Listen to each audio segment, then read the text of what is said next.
Well, it's great to have Senator Alex Antic with me now live. For those who are watching the live stream, obviously this will be going to our podcast viewers later. But Senator Antic from South Australia, thanks very much for joining me today on Macquarie Street. Thanks, Lyle. It's good to be here. Now, this is probably a bit of a come down for you, Alex, in the last couple of weeks since you've been detained in the medi-hotel. In quarantine, you've been on Tucker Carlson on Fox News in America, massive audience there, and on one of my favourite podcasts, which I read in The Guardian is a conspiracy theorist podcast, War and Pandemic with Steve Bannon. How was that? There's a bit of a come down, I know, joining me today. It's not at all. You are the Tucker Carlson of Australia, as far as I'm concerned. So, no, it's not at all. It's great to be here. It's good to be able to talk again and have a chat and catch up. And but that was it was a mind-blowing experience. They've got a massive audience, and there's a real interest, I think, in what's happening here. And I think we've got to be careful to sort of tell things the right way, which means telling the truth. And I think the Americans are pretty blown away by what we've given up freedom-wise in the last 18 months, and I think Aussies themselves are ready to put all of this behind us and do it quickly. And certainly here in South Australia, we're seeing that every day, that noise growing louder. And so it was good to be able to talk about it, I think. Okay, well, let's just backtrack a little in for those who may not have been following your journey over the last couple of weeks. You were detained quite sensationally, in my view, at Canberra Airport, having just completed a 2-week parliamentary sitting. And you were taken aside by police. Journalists were there. It was recorded, and supposedly, I guess this is how it seems to me. And you can explain this, but you've decided not to disclose your vaccination status. That's your right. You're not an anti-vaxxer, I take it, and you're not anti-COVID vaccine, I take it. No, I mean, I think I'll let you respond to that. Yeah. You go. Yeah, no, well, look, I'm certainly not an anti-vaxxer by any stretch of the imagination. It's a pejorative term now that's been weaponized by the left, frankly. It's a term which is growing in its definition. I see now that one of the online dictionaries is now saying that you're not only an anti-vaxxer if you say you don't believe in vaccinations, you're also an anti-vaxxer if you say you don't believe in vaccine mandates. So, I mean, that's the trick here, is just keeping the line being pushed out. But in its traditional definition, I mean, I am certainly anti-vaccine mandate, I'll say that, but I am not an anti-vaxxer. And, it's sort of a shame that we have to even qualify that in this world, but that's what happens, so we'll just do it. So what are the rules in South Australia then? You returned from 2 weeks in Canberra. You chose not to disclose your vaccination status. People can speculate on that. That's your business. If you will not disclose your vaccination status in South Australia, is it mandatory 2 weeks quarantine in a medi-hotel?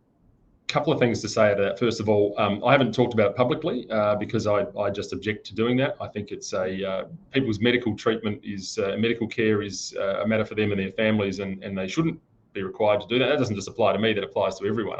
That is the very basis of my objection to vaccine passports.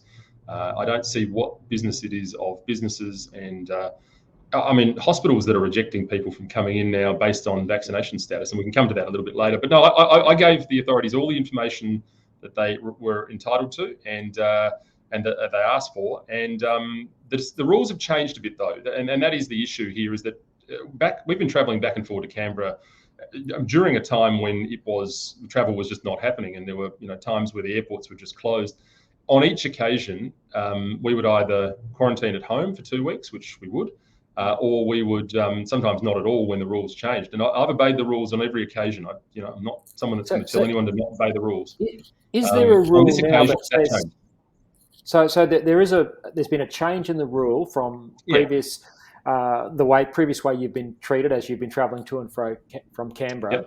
That now says if a returning passenger won't disclose their vaccination status, and I agree that's your health information, no issue there, but is the rule now that if you're ambiguous about that you have to do mandatory quarantine in a medi-hotel? Well, as I said, I mean, I told all the information I was required to, and the decision was at first that I was just denied from coming home at all, which, as I pointed out, is an insult to anyone. Does that apply to everyone? Does that apply to anyone? Well, it might. I mean, the rules have changed. So, I mean, I must admit, I'm not an expert because the rules have changed 25 times in the last year, and they just do. So the nuances of it, I'm not across. But in essence, they do vary. They vary depending on the information you provide back to them. And in this instance, they rejected my application to start off with. So I was just told you can't come home. There was an exemption for, available for people that are essential workers, which I think that's the category I fell into. But it was denied twice, and then ultimately I applied for an exemption. Made it very clear I was happy to quarantine at home, but they made it very clear that that wasn't going to happen, and that there would be 14 days in hotel quarantine. Now, the interesting thing about this is there is the discretion to allow people to quarantine at home, regardless of the information provided, and that is done with the home quarantine app that we've heard so much fanfare about in this state. It's an app that I'm not particularly comfortable with, because it takes your biometric facial data and your GPS location, and it rings you, once a day or twice a day, and you have to hold it up to show that you are who you are and you say you are where you are. And if you don't, the police come knocking, which is all very dystopian from my point of view. And it always sounded something like the CCP were doing in Xinjiang, to be honest, and I was never comfortable with it. But faced with the option of 14 days at your cost, so several thousands of dollars, by the way, in a hotel quarantine arrangement, or that, you'd take that, and that has never been afforded to me. So you're paying for your stint. They're going to send me the bill. Correct. They send everyone the bill. It's written into the legislation now, Section 25AA, I think it is, of the Emergency Management Act, or something like that, gives the bill to the person. And I've had people. Okay, well, I'm still confused, Alex. I'm still confused, because you say you don't know whether there's a rule that says if someone chooses not to disclose their vaccination status, that they then have to be forced into this at their own expense. You can't find a rule that says that. Look, I don't know what the rules are. As I said, I told them everything I was required to, and the decision was made. So I don't know what the rules say about that. There are presumably different categories for different people, depending on the answers you give. But here we are, and the reality here is I've had 5 separate COVID tests, which are all negative over the last week, and it's madness. It's just madness. It doesn't make sense on any level. Absolutely, and that's another issue, apart from the ambiguity about these rules, and that to me is really disturbing, that there's unclarity and that you can be treated like this. But then the other issue is the fact that you've been tested, you're negative to COVID, so it's pointless. And I think we all understand that in a pandemic, and none of us deny that COVID's not a serious thing, and it has to be managed carefully from a public health perspective.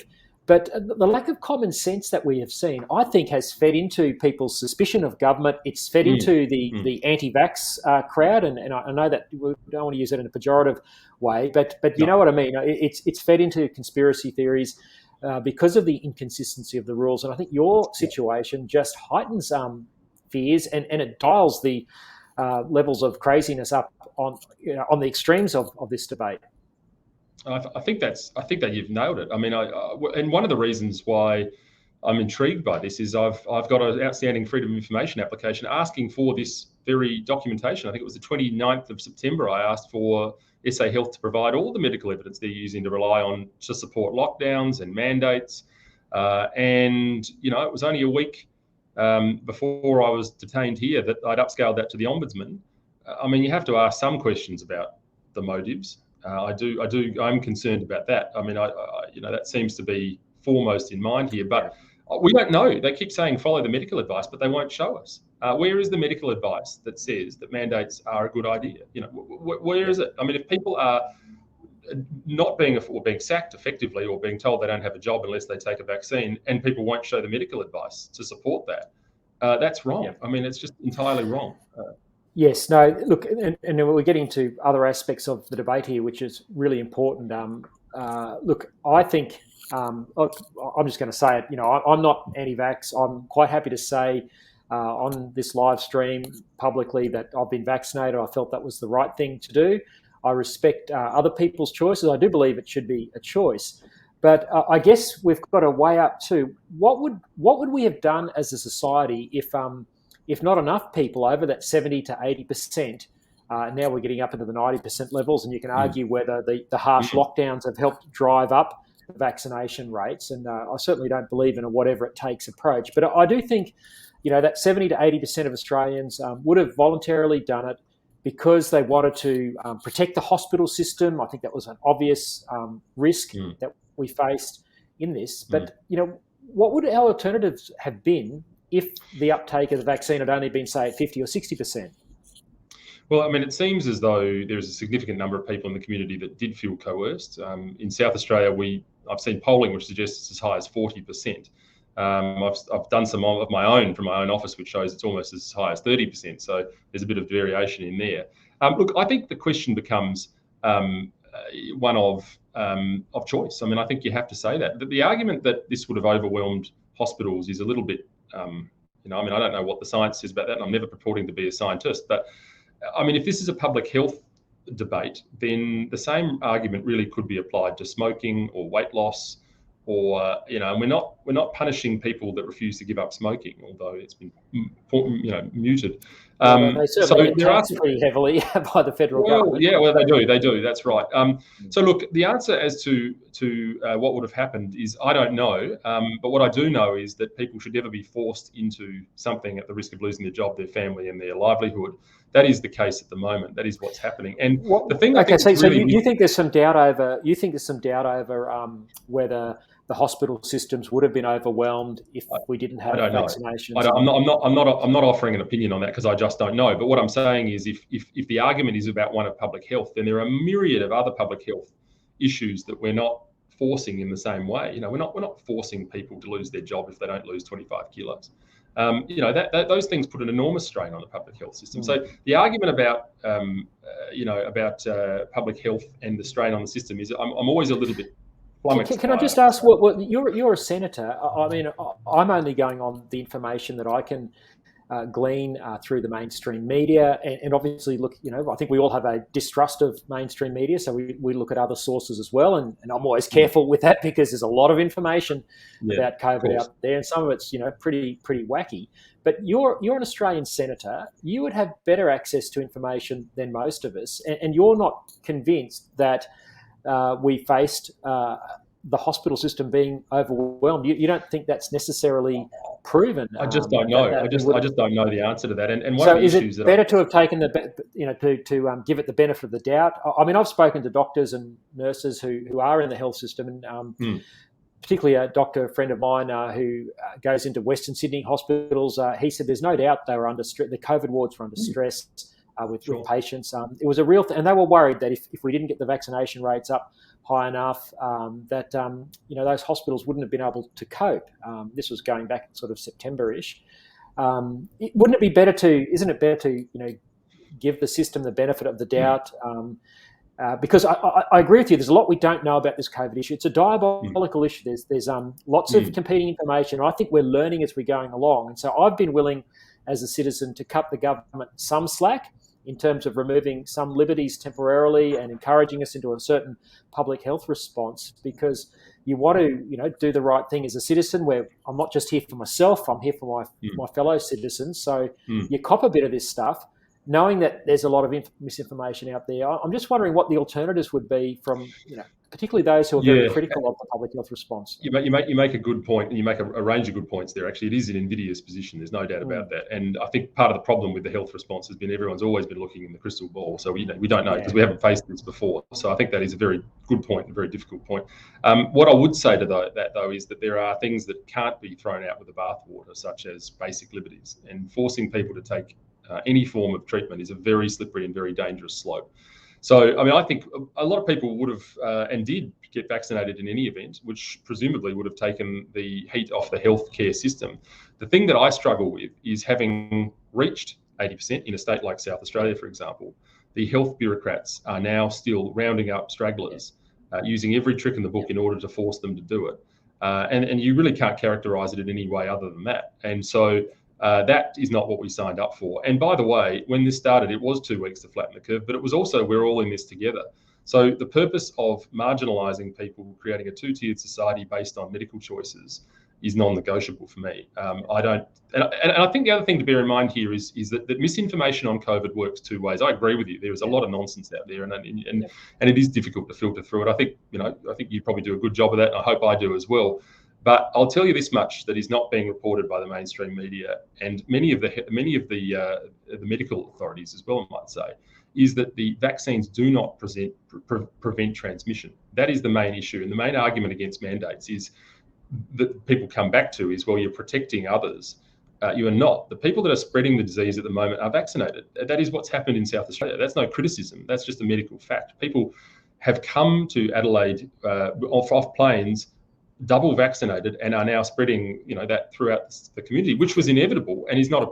I'm not criticising that. I'm just saying this pandemic of the unvaccinated nonsense that is being spread by people that should know better has got to stop. Yeah, no, I agree entirely with what you've just said in that last little section. There's no doubt that, by me being vaccinated, I can still transmit. To me, the main argument for getting vaccinated for myself was to lessen the risk of the hospital system. I think particularly, obviously older people and people with comorbidities and other vulnerabilities in their life should look at it. And I'm just wondering, from a public health perspective and you as a legislator, whether the level of debate around this has really bothered me. Could a better response, and maybe hindsight's a wonderful thing, a better response have been to encourage vaccination amongst older cohorts, vulnerable cohorts, rather than having lockdowns of healthy people. I mean, I've just endured, a massive lockdown here in Sydney. It was terrible. It wasn't fun at all, and it seemed to make no sense. Now, again, I was happy to cut the government some slack because we don't always know completely what we're dealing with.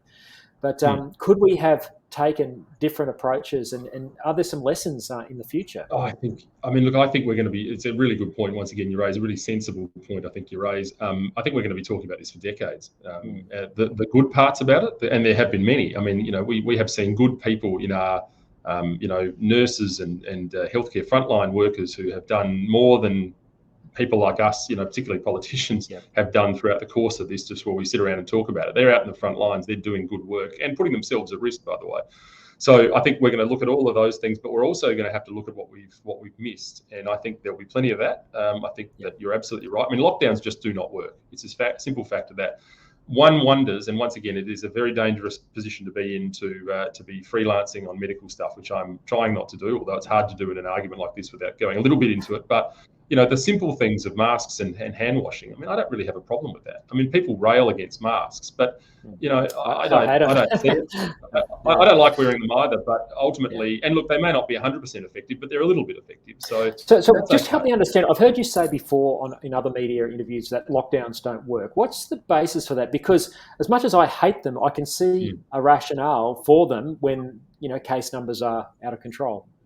Yeah. Well, I mean, Melbourne's the example, isn't it? It just hasn't worked. It hasn't stopped the transmission. But would it have been worse, though, without it? Well, I mean, they're the sort of things that will be debated after the event. But, I mean, they have to be weighed up in the fullness of, the court of opinion and the court of science, because ultimately there are a lot of downsides to lockdowns as well. People have, business. I mean, businesses are struggling. I mean, businesses are the tip of the spear on this. They are doing and certainly in South Australia, they're doing all of the QR code checking. They're doing all of the mask monitoring. They're now being told, presumably, to check vaccine passports and so on and so forth. But they're also losing money. It's the bureaucrats and the politicians and, those people that work in the public system that have not felt this. We've been talking about this for 18 months. Big business has done well. Public sector has done well, and small business has lost. But also people that are locked down, and we know are higher risk of mental health. There's been increased rates of alcoholism. Increased rates of domestic violence, all of these things, not to mention the incredible landfill and waste issue of masks floating around everywhere, which you've probably seen as well. I mean, there are a whole host of things that the pandemic has thrown up that are not I never find plastic straws in the creeks when I'm bushwalking, but I'm finding masks now. Masks everywhere now. So look, I mean, there's always a second side to this story, and I'm not sure the political class are muscling up to telling it, because it's easier just to, drive with the narrative and do what you're told. Now, that's all fine and good. We all want to do the right thing for the health of the community, but we also have to be live to the other side of the argument, which is lockdowns do have a very serious negative effect. Yeah, absolutely. I read a very interesting article a couple of days ago, Alex, an interview that you gave with a bloke I know, Matt Andrews, for Eternity newspaper. And your background as someone whose family has come from Eastern Europe, I think, was very insightful, I suppose, in helping understand why you're taking such a principled stand against mandates, against people losing their jobs, against bureaucratic overreach. Just unpack that for our audience.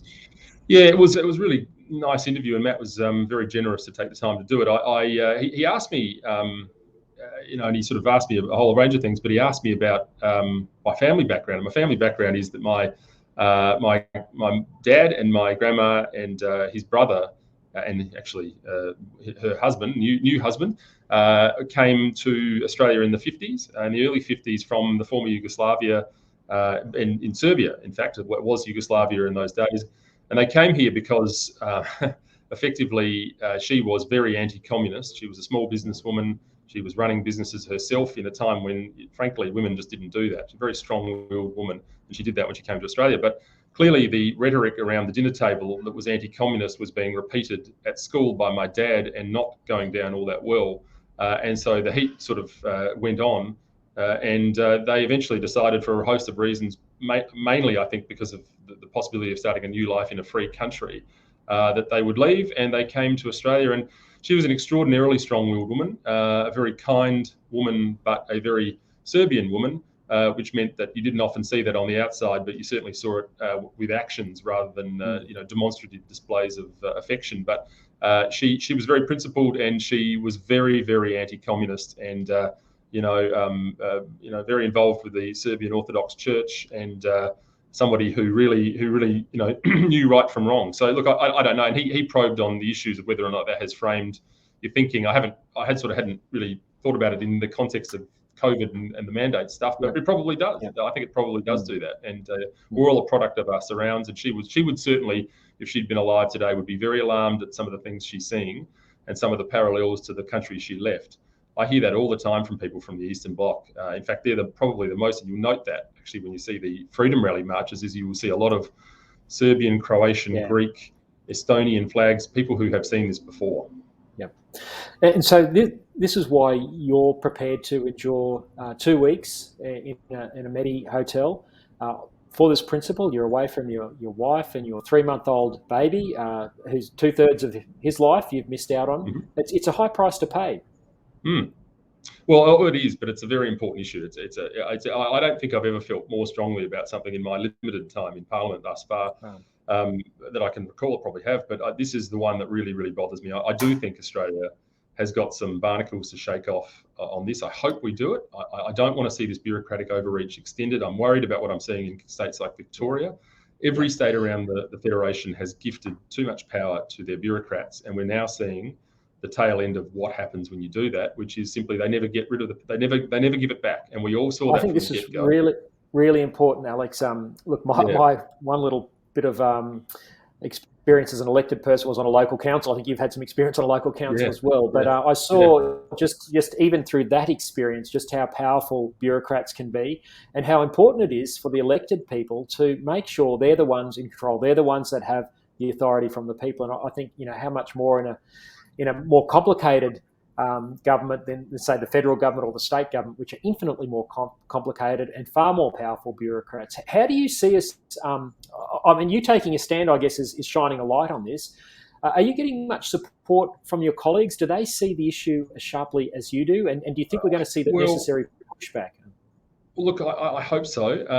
Look, I think many do. I think many are concerned about the backlash that I've received in doing it, and that is a very sad state of affairs. And it's not reflecting on them; it's reflecting on the situation, that it is such a high temperature issue that people, feel as though perhaps it's not their fight to fight. But you're absolutely right about that. I saw the same thing. It's probably where I most became concerned about bureaucratic overreach was my time on local council as well, where effectively the administrative staff ran the council, and it was too easy, particularly in that environment where most councillors were part-timers, to just provide what was served up to them and rubber stamp it. And I think that is a real danger. I mean, people need to have a sense of accountability for their actions. I don't think bureaucrats do at the moment. I don't think certainly the health bureaucrats do, and I think that's a real worry, because the thing that frustrates people the most is the lack of oversight, the lack of sort of critical thinking, and the lack of accountability. And these are the issues we're going to face as a country.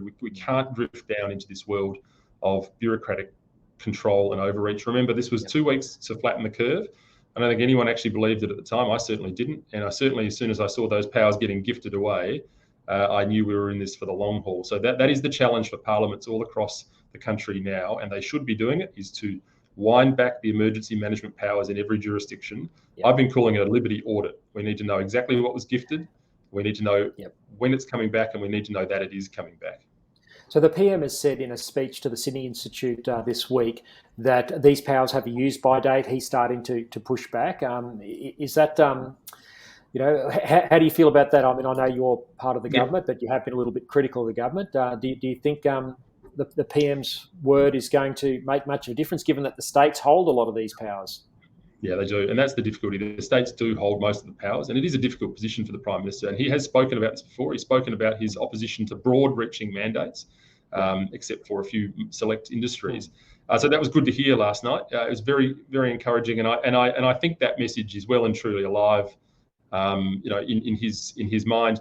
The issue is, what do we do when the states tell us to go away again? And that is my concern. That's why I crossed the floor to vote with One Nation on the discrimination bill, the no COVID discrimination bill. It was effectively something to stop people from being marginalised for their decision making. Do you think if these states won't give up these powers, do you think there's scope in the future for the Commonwealth to legislate in a way that Senator Hanson was seeking that would override some of these states' powers? Do you think that sort of reframing of the federation may become necessary if well, I think, look, there's a whole different discussion about where we go to from a federation point of view, and I'll just park that for a minute because it's a really interesting one and a really good one. But the issue of legislative incursion, look, that's something I think we should have done already. Personally, that's my view. That's why I crossed the floor.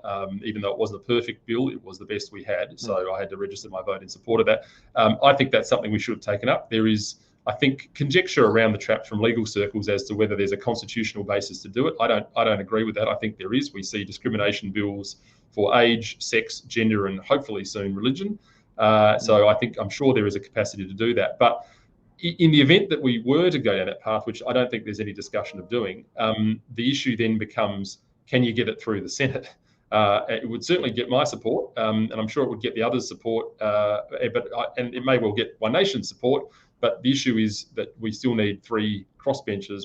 I think, one of those, and I'm not sure you'd get them. So there are some, political difficulties with it. Having said all of that, there are, I believe, administrative things that can be done at federal level. We have the Australian Immunity Register, which is being effectively weaponised against people at the moment, in my view. People are being forced to display their vaccine status, and we control that data. So my view is that things like that, things like funding, we should be saying to the states, well, guess what? If you're going to continue to rail over the top of your citizens, we're not going to support you anymore with that. So they're the sort of things that I see the most hope in.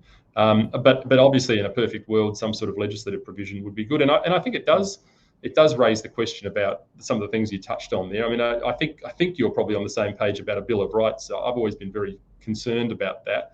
Absolutely, because of the sort of the control that the judiciary then takes. Correct. I remember Adam Crichton about a month or so ago from The Australian wrote a really good piece about. I read that.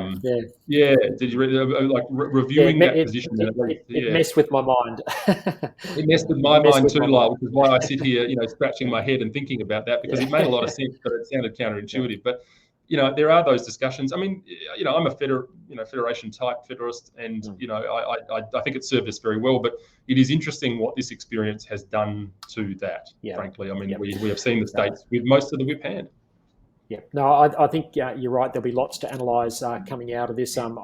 My hope is that this is, as I said, happy to cut the government some slack. I think it's fantastic that you're shining a light and others on some of the excesses of this, and I think. Yeah, the alternative is just to drift along and sort of be like the frog in the proverbial pot. Alex, you've been very generous with your time. I did want to ask you one other thing, and you touched on it just a minute ago, and that is the religious freedom or the religious discrimination bill, which is before the Parliament. Probably unlikely that it's going to be legislated before the election, would you say? Well, look, it seems to have been parked a little bit at the moment. It's, I think, before the House and off to a committee, I think. So Yeah. I don't know how long that will take. It's going to be an interesting point to see how many sitting days there are before the Yeah. election. Look, it really is something we have to do our best to get To through. me, it seems the bill is a fairly weak and anemic bill. Doesn't protect the Israel Folau's of this world. I think some of your colleagues have been instrumental in getting the so-called Folau clause taken out. I'm not sure that it would protect someone like myself, who's being sued by two drag queens for saying that drag queens are dangerous role models for children because of their gender fluidity aspect and their promotion of pornography. So I don't think I'm protected. I've spent $70,000 and a 2-year legal nightmare so far that has no end in sight, and there's many others like me. And the one piece of the legislation that does seem really good is the protection for religious schools. But again, some of your colleagues are trying to have that taken out as well. So a lot of us are scratching our heads saying, yes, we want religious freedom, we want religious discrimination bill, but there's not much in it. No, it's a very, and this is one of the reasons why it's been worked up, for so long, getting the right, hopefully, the right outcome. It's been back and forward, and it sort of then got lost in the COVID period. And of course, there was, I think, the third exposure draft, so it's been out and consulted on and back and forward. But the long and short of this is that it's always going to be a bit of a compromise. I'm like you. I would have preferred the Folau clause to be in, and I've said as much.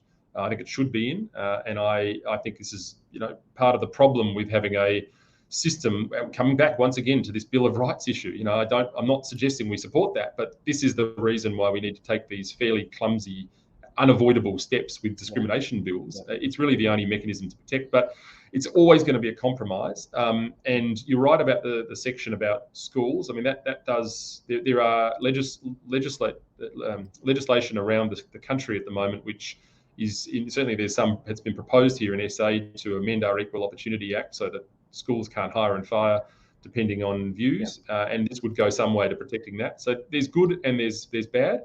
Ultimately, it's a compromise, and I guess it's a value judgment as to where it lands. But the problem with any politics is getting it through. It's all very well to have my version. My version would be different, and perhaps somebody else's version would be different. But politics is the art of the possible, I guess, which is a bit hard and a bit trite to say. But there's an argument that getting something through that kind of ticks most of the boxes and gets it done is a good thing. So we don't always want what we get, sadly, which is unfortunate.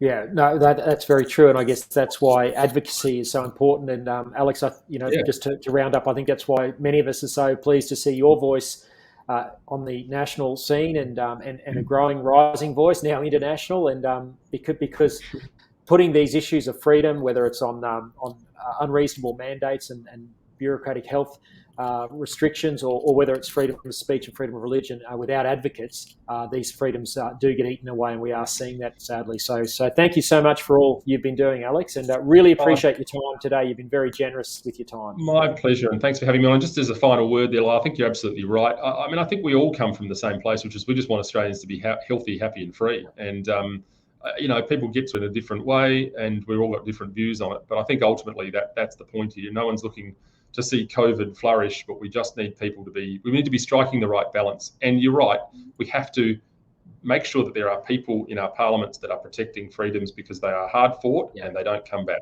So we have to be on top of that issue. Yeah.